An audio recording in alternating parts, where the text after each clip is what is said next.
Hey, what's going on, guys? Today we're going to do a little video on our frame connectors that we have in the car. Before we get to that, I would like to say that we successfully fit our small block Chevy with a Super Victor intake and a 1-inch carb spacer and a Dominator carb underneath the factory hood without cutting a hole in it. These hoods are super hard to find without buying a whole car, basically. So it was a nice thing to throw that on, and it actually fit. I did think about taking the 1-inch spacer out of there, but I kind of need it for this fuel line that runs up into the regulator. So it worked out nicely. If this little divot wasn't in it, then we would have some issues just with our float horn there. But yeah, it ended up working out good. So that was a success.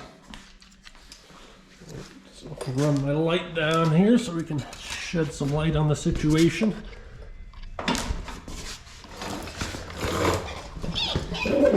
Oh, here's the front of our frame connectors that we have. This is just 2x3 square tubing, 1/8-inch thick. And all that I did here at the front was just from the front frame where it's kind of peters off there at the end. I just cut the square tubing at the same angle and welded it together up at the top, and then we had to add our braces in for our seat. The back has a factory cross member that it goes into, but the front you just can't have bolts coming down through the floor, so I had to add these little outriggers. And then on the bottom side there, this is our drive shaft loop, so that worked out good for locating that as well, throwing them in there. I did have to beat up our cross member here a little bit just to get these the 2x3 tubing up as close to the floor as I could. So the front went pretty easy. The rear kind of gets a little ugly, but so our 2x3 square tubing ended up being about 1 inch away from where our factory frame is. So all that I did was just use a piece of 1x2 square tubing, shoved it up in there, welded it up all the way around on the inside, and then just welded it all the way around to the piece of 2x3 square tubing there. You can kind of see that a little bit better on the other side, so I'll run over the other side here.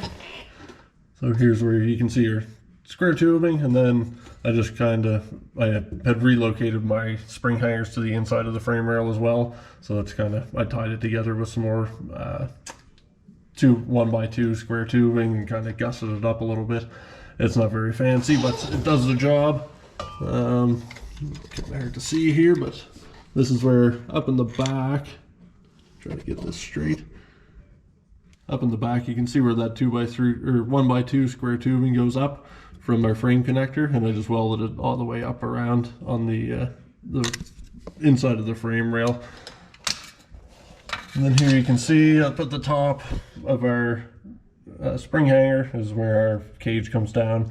That's why I put those supports in the back there, just to kind of gusset this up a little bit. And then our frame connector connects to the cage up around here somewhere, so it's pretty good and triangulated. It's not going to go anywhere. It's not the fanciest thing in the world, but if I get sometime I might cut all this out and kind of clean it up, try to make it more one piece. When I did this, this was one project and the frame connectors were another project, so then I kind of just tried to make them mesh together there a little bit just to sturdy them up. So that's why it's not super fancy. As far as relocating our spring hangers go, our factory ones, try to get over there. A hoist would be nice.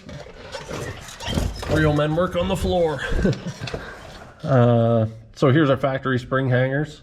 What I did to locate this spring hanger was there's this bolt. If you have one of these cars, you know this bolt goes all the way through this factory frame rail. So what I did was just drill out the hole on the inside of the frame rail big enough so that it would fit the nut for this bolt. So you just drill it out so that nut will just fit in that hole, and then you know that you're going to be in the exact center or very close to the exact center of where your factory springs would have been hung. So that'll that helps you keep everything nice and square and everything. This car, I've launched it a few times with, well, we had to do it, I guess, probably 3 or 4 times last year with like a 500 horsepower engine in it, and it's launched pretty straight. So we'll see what it does with the 434, but I'm expecting the same results, hopefully. So yeah, that went pretty easy. All of this is just some more square tubing that I cut up and just made it fit with the Caltrax and the mono leafs. And at the back,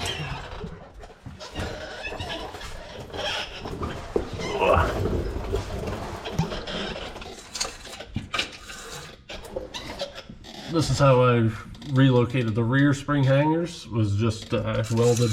Try to move this light again. There's a plate welded to the factory frame rail here just to kind of stiffen it up a little bit, and then a piece of 2x2 square tubing.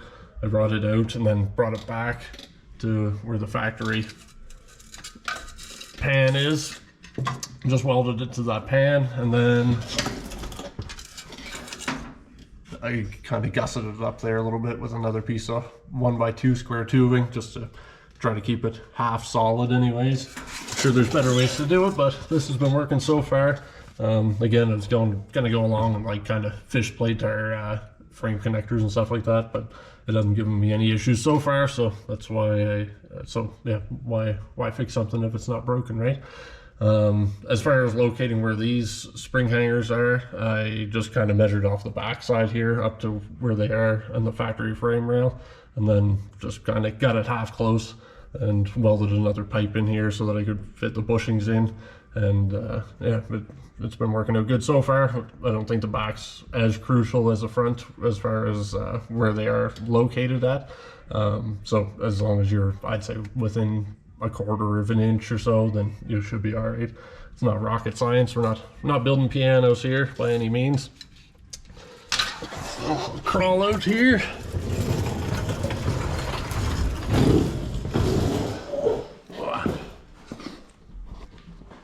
So yeah, that's basically, again, nothing too fancy going on underneath there. It hasn't given me any issues as far as that goes, and everything's pretty stiff. I would probably fish plate it if I wasn't gonna have a cage in the car, just because you're gonna have a lot more stresses and a lot more tension on your frame connectors if you don't have a full cage or a roll bar in it. So yeah, would be one thing that I would recommend doing for sure. Hopefully this answers some questions, and if you have any more, just let me know and I'll do my best to answer them. I'll do another video on it or something, whatever works. But yeah, that's it for here today. Thanks for watching and have a good one.